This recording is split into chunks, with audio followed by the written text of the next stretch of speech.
Concord grape season again. I normally make 5 gallons of wine out of 40 pounds of grapes, but this year was a little hard on the grapevines and we only got 17 pounds, but they're very good high quality grapes. So what I've decided to do is make 3 gallons.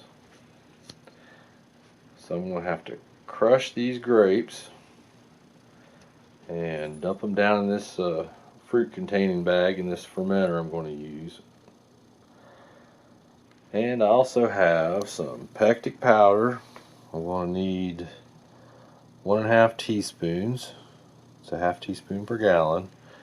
And yeast nutrient, 1 teaspoon per gallon, so that'll be 3 teaspoons. And later on I'm going to need some of this calcium carbonate. Concords tend to be high in acid, and after I rack one time I'll add the calcium carbonate and set the wine in a really cold place to try to precipitate some of the acids out. I've got about 4 pounds of sugar, 3 pounds here, another pound here. I'll probably need all 4 pounds. I won't know until I get it all mixed up and check the gravity. And of course I need some sulfites if I want to make grape wine. I've used metabisulfite powder, I think a 1/4 teaspoon for, well, that's for 6 gallons. So I guess I'll be using 1/8 of a teaspoon for my 3 gallon batch initially. And then I use Campden tablets too. When I rack every time I'll add 1 crushed Campden tablet. So the ingredients list is not too long. Grapes, pectic powder, yeast nutrient, calcium carbonate, sulfites, and sugar. And then I'll need sorbates when I bottle the wine, because I usually sweeten it and add sulfites and sorbates when I sweeten and bottle. That's many months away. Right now I have a lot of grapes to crush. I'm going to use this potato masher. Sometimes I'll use a wine bottle, but this works fairly well. So that's what I'm going to go with. Then I'm going to add some water to this sugar and heat it up just enough to where I can get all the sugar dissolved. That way if I have all my sugar dissolved in the water, when I add it to the grapes, I can get a good accurate gravity reading without having to stir and stir and stir to try to get the sugar dissolved. So I have a lot of work to do here, and I'm going to get started. These grapes smell absolutely wonderful. We picked them last night, and I need to get them underway. I've sanitized the fermenter with some sulfite solution, so all I have to do is crush the grapes up and pour them in there, and then pour my sugar and water in too after I get it dissolved. The grapes have been crushed and dumped into the nylon mesh bag. The pectic enzyme and yeast nutrient and sulfites have been added. So now I need to add my sugar that I've dissolved in water and try to reach about 3 1/4 or so gallons of volume. I want to end up with 3 gallons of liquid when I run this off after primary fermentation. The other objective is to have my starting gravity at least 1.094 about. That's a little over 12% starting potential alcohol. Well, I hit my target of 1.094, and I've got probably a little more than 3.5 gallons. And the fruit is contained in this bag. It's been tied up. So the idea is that when I drain that liquid out, leave the fruit behind, then I'll still have a good 3 gallons. I ended up using 4 pounds of sugar. And the thing about Concord grapes is that they're low in sugar and high in acidity. So you have to add sugar and water And the starting gravity of Concord juice is about 1.060. So you have to add quite a bit of sugar. And the acidity, I haven't tested this batch, but it's usually between 1 to 2%. You generally want to be down around 0.6. So that's where the calcium carbonate comes in. But I don't add that till much later in the process. I wait till I rack off of the skins and then I'll add that. One of the other things you can do to reduce the acidity is to use certain types of yeast. This is what I'll be putting in tomorrow. This Lalvin 71B 1122.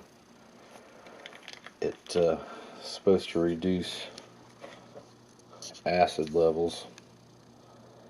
And that'll be in tomorrow. It takes 24 hours for the sulfites to dissipate. I'm just going to loosely cover this tonight. Lay a paper towel over the airlock hole. That should let any of the sulfite gas escape. Hopefully keep the fruit flies out. And I'll check this tomorrow after it's been sitting 24 hours, and I should be able to put the yeast in.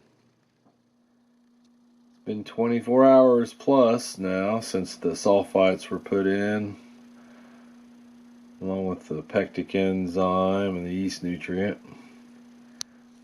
The must here has already taken on quite a nice red color. So I'm getting ready to put yeast in. I've been rehydrating my yeast here for a little over 15 minutes now. So all I really need to do is stir that. Try to get the yeast suspended in it. And then pour it into my must.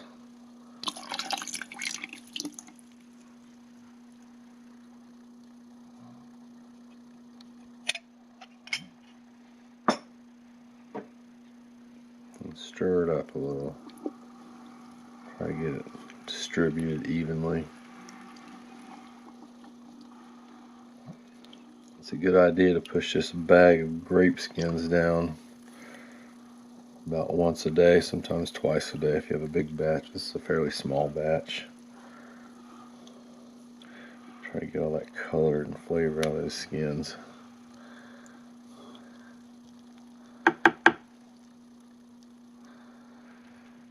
So, just need to put the lid on, attach an airlock, and hopefully sometime tomorrow I'll have some active fermentation and some bubbles in the airlock. It's been about 20 hours now since the yeast was put in. There's a very nice active fermentation underway. Lots of bubbles. So I'm going to take the lid off of this and shove that bag of grape skins down in there. I'm sure it's floating at the top about now with all this carbon dioxide coming out. Which brings up one more point I might add. Since this is a active primary fermentation, there's a lot of CO2 coming out of there, and it's okay to use a much bigger fermenter. This is like a 6.5 gallon fermenter. I only have about 3.5 gallons in it. Once I rack this off into the secondaries, I don't want to have a lot of extra air space in it. They need to be really full. Too much air tends to oxidize your wine, so it's fine to have a lot of headspace in here. That's full of carbon dioxide. But later on, when it's not bubbling, you want it to be very full, very little air in it. So I'm going to pop the lid off of this and knock the skins down in there. I'll probably do this about every day. If it was a bigger batch, I might even do it twice a day, but I better get started. The fruit has definitely floated to the top. I'm going to try to shove this back down in there, try to keep it moist.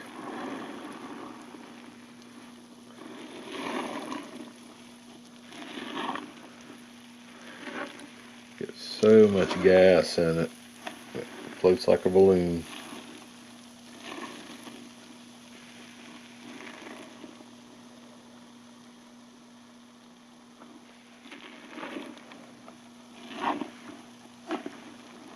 Yeah, I like good colors in that skin.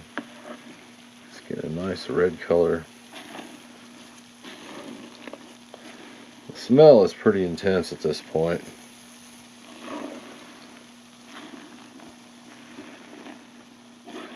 All I can do for that. It's not going to stay down there too well.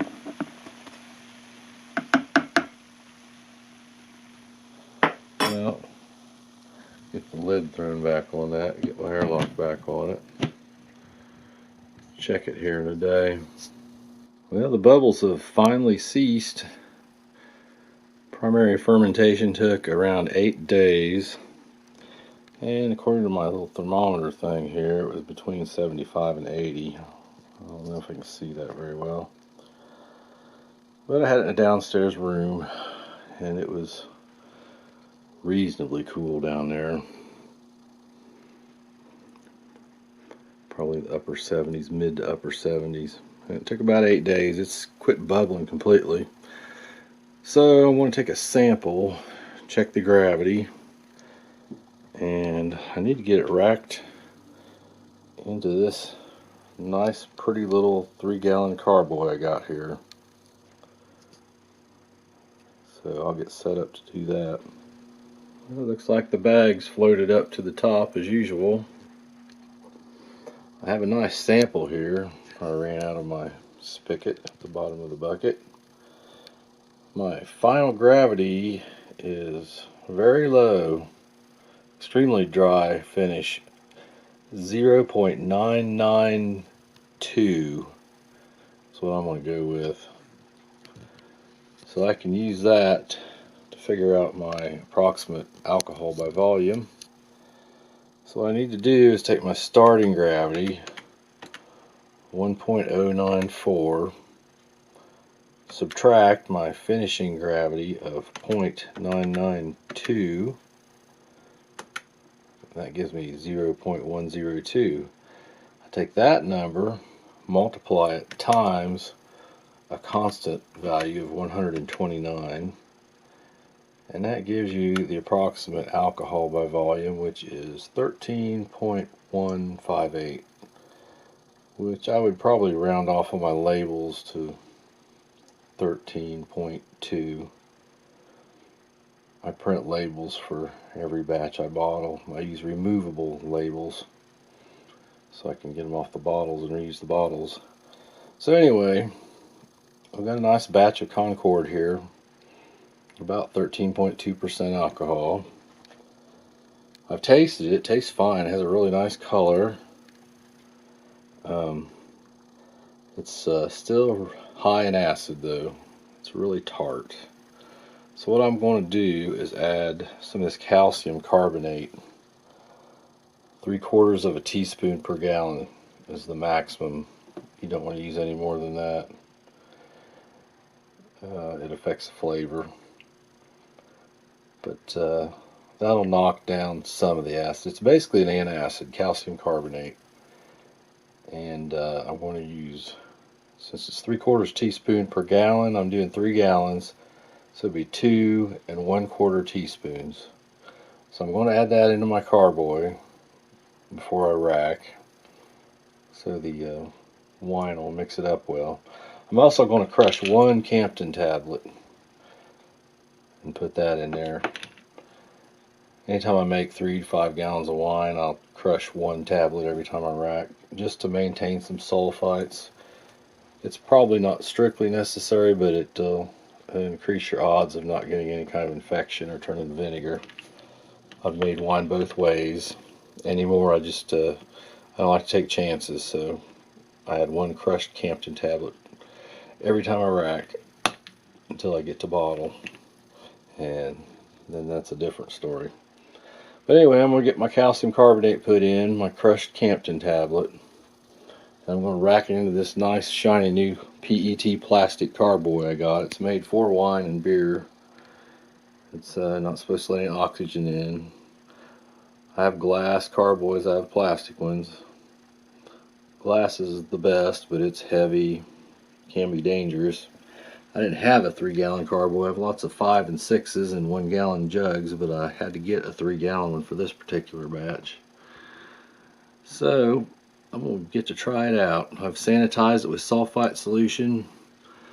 So I've got a nice spigot on this bucket. I don't have to siphon. I just need to plug it on and turn it on and let it flow after I get my calcium carbonate and my crushed Campden tablet put in there. The Campden tablet and the calcium carbonate have all been added to the carboy.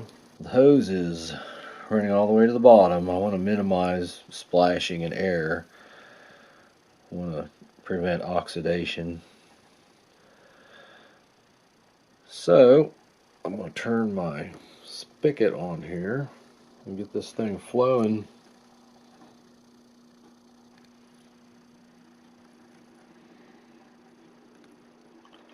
Just open it part way at first so it's fairly slow.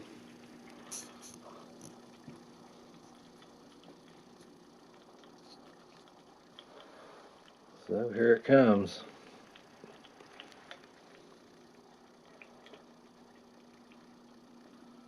The bag of fruit is still in here. Just going to let it ride on down. Sometimes I'll pull them out and squeeze them out first. I usually just leave them in there. Try to squeeze out a little juice at the bottom if I don't get enough volume.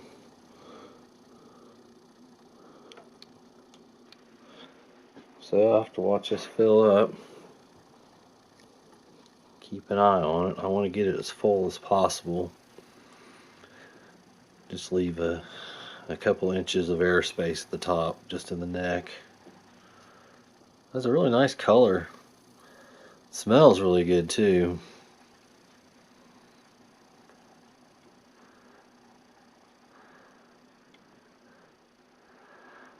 I use a non-skid, well, it's really a pot holder, because sometimes you have to tilt the bucket. If you do that, you don't want it slipping off the edge. So I'm just going to keep an eye on this and get it filled up.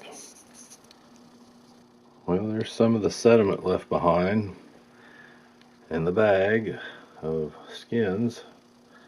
I did have to squeeze it a little bit to get some juice out of it. I didn't have quite enough volume, and I'm just a little bit shy on getting this clear full. So what I'm going to do is just add some water, just enough to fill it up to the neck. And that way there won't be a lot of oxygen in it. So I've got a number 10 stopper and an airlock I'm going to put on this. Then find a nice quiet place for it to sit for about a month. I'll probably rack it then again. It was fairly clear until I had to squeeze some of the juice out of the bag. It's gotten rather cloudy, but it'll have plenty of time in the coming months to clear out. So I just need to get it stoppered and airlocked and clean up my big mess here. Now, having a bunch of fruit like that gives a person an interesting opportunity. If you just wanted to put sugar and water on that, fill it up, it already has the yeast in it, and it'll ferment. It'll make some kind of wine. It'll be really light, won't have much color to it, but probably wouldn't be too bad. Sort of a blush wine. Actually, that's what this may turn out to be. It's not a real deep red color. If I had more grapes, it would be really dark. So I'll get this stoppered and put it away until next time. The Concord wine has been in this carboy for a month now. So it's time to rack it again. I've got one Campden tablet. I'm going to crush it and put into the bottom of this other carboy, 3 gallon, just like this one. I'm going to siphon using my racking cane and tubing. I've sanitized everything with sulfite solution. So what I'm going to do is fill up my tubing and cane with water, and then jab the old cane in the top of this and the tubing in the bottom carboy and let go, and I should get a good nice siphon flow. I've added my 1 crushed Campden tablet to the carboy, and now I'm going to get my siphon filled and start siphoning. Shove it in here. Go the tubing at the same time. And away it goes.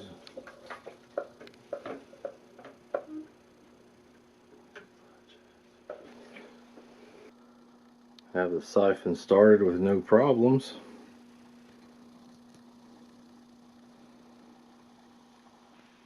Trying to run it down here with as little aeration as possible.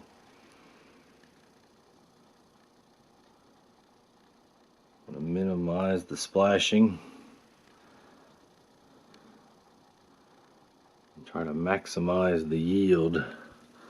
Get all the liquid out and try to leave this sediment behind. It's some coming up the side there.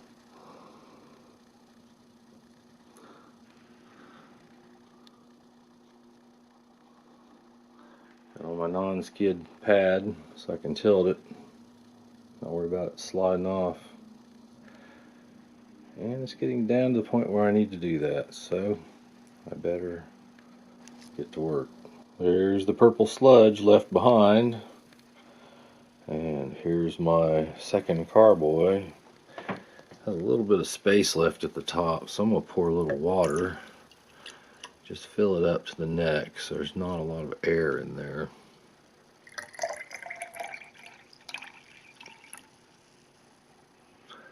And then I'll put an airlock and a stopper on it. Put some water in my airlock yet.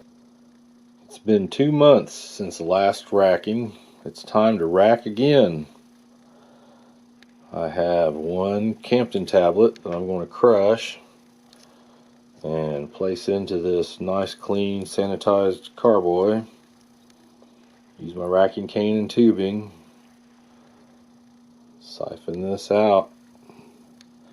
It's going to sit another 2 months after I do this, and then it'll be bottling time. Siphoning is in process.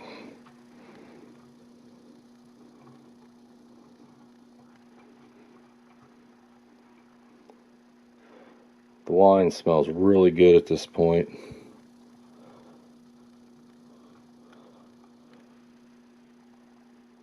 It's getting quite clear.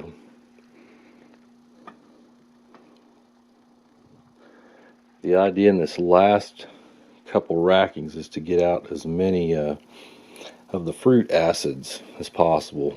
So I've been sitting these in very cold places. It's what's called cold conditioning, and it helps the fruit acids to collect, and they form crystals at the bottom called wine diamonds. All this is an effort at acid reduction. So I'm going to take this and sit it actually by a garage door. It has a fairly large crack. It's extremely cold there. If the weather gets cold, the weather's been really warm, so my wine's not gotten very cold.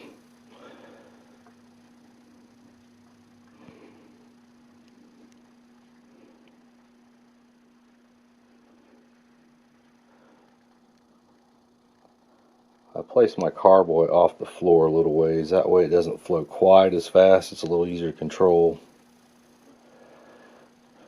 And I guess I'd better stop here and finish this up.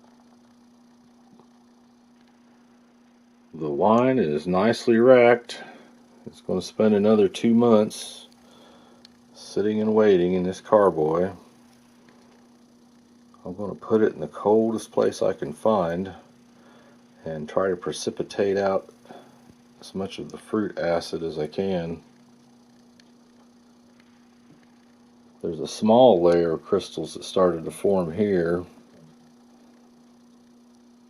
They can get much larger than that. That's why they're called wine diamonds. They're sparkly and clear. If the weather cooperates, it gets cold enough, I should have a layer of bright sparkly crystals on the bottom of the carboy. Could put it in a freezer or refrigerator. I'm not sure exactly what temperature you can go down to. That's a good math problem. Cooler is better. In 2 months, I should be filling some nice, clean, sanitized wine bottles with this wine. After I sweeten it, of course.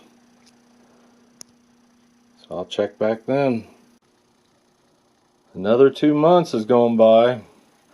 It's late February now, and it's time to bottle the wine. It got really nice and cold where it was sitting, and got some good cold conditioning. It's brilliantly clear. A nice layer of sparkly wine diamonds at the bottom. I have all my equipment out here, and I'm ready to bottle. I've got my bottling bucket, 5-gallon bottling bucket with my rack and cane tubing all sanitized with some sulfite solution. I have the equivalent of about 17/5 of bottles. 3 gallons should give you 15/5. But after sweetening, there's usually at least one extra bottle. So I put a couple extra bottles, a couple extra corks out and ready. Those have all been sanitized. All my equipment's been sanitized. I have my corks over here floating in some sulfite solution. I'm using 1 3/4 inch long corks because this wine's going to sit for 2 years. The 1 1/2 inch corks might work, they might not. They tend to leak through just a little bit after a year or so. So I'm using 1 3/4 inch corks just to be safe. And I have a bottle filler laying on top. It's been sanitized. Now, if you're going to bottle your wine dry, all you need to do is add sulfites. The same amount of sulfites as what was used at the very beginning, which would be either 3 crushed Campden tablets, since this is 3 gallons, or 1/8 teaspoon of potassium metabisulfite powder, which is what I'm going to use today. Now, since I'm going to sweeten, I also need to add potassium sorbate at the amount of 1/2 teaspoon per gallon, which comes out to 1 1/2 teaspoons for 3 gallons, which just happens to be half of a tablespoon, which I happen to have one. This is 3 cups of sugar dissolved in 1 1/2 cups of water. I heated it, stirred it, completely dissolved it. So what has to happen now is I'm going to put my sulfites down into the bucket, put them in there, and my potassium sorbate. And then I'm going to start racking this wine out of this container, siphoning out of there down into the bucket. And then I'm going to add my sugar, my dissolved 3 cups of sugar. I may try to pour it in while I'm siphoning. I usually do that when making larger batches, but I may not have that much time with this small of a batch, so I might just add that after I get the wine siphoned. And then I need to stir it thoroughly. The sugar and the sulfites and the sorbates all need to be stirred in really well. If you don't, you'll end up with a bunch of sugar on the bottom and it won't be mixed in. I'm going to get started siphoning and see what happens. The wine has all been racked into the bottling bucket. The sulfites, sorbates, and the 3 cups of dissolved sugar are all in there. They've been thoroughly stirred. And I've been tasting, see if it's sweet enough. And it is. It's plenty sweet. It's best the first time you make a wine to start out with small amounts of sugar. About all the Concords I've made that came out this dry, about a cup per gallon made them about the sweetness that I like. This one came out a little bit sweeter maybe than what I'd like, because I didn't take into account I had only 5+ pounds grapes per gallon, where normally I'd have 8 pounds per gallon. So it's a little on the sweet side. I think it'll be good. It tastes delicious, actually. It tastes fine just the way it is. The clarity is great. It's beautiful stuff. It's really light bodied, really light colored. It's pretty much a rosé or a blush, really. It's not very dark. All I have left to do now is to fill my bottles. I've got tubing and a bottle filler here, and I'm going to fill those bottles up as full as I can get them, and then use my corker to insert corks in them. After filling and corking, I ended up with 16/5 of delicious sweet red wine. It's actually only 14 bottles. These two are double fifths. The only thing I have left to do now is print some labels on my removable stickers that I use so I can reuse my wine bottles. Then I'm going to lay these bottles down in the old wine cellar. They need to rest for 2 years before they're fully aged. I'll probably drink 1 or 2 before then just to check on them, see how they're doing. Fortunately, I make Concord every year, so I have some nice old aged wine to drink now. It turned out really well. Nice red color, fairly sweet. It should be a good drinkable wine once they're fully aged. Well, thanks for watching. It's been a long adventure. Good luck with all your winemaking.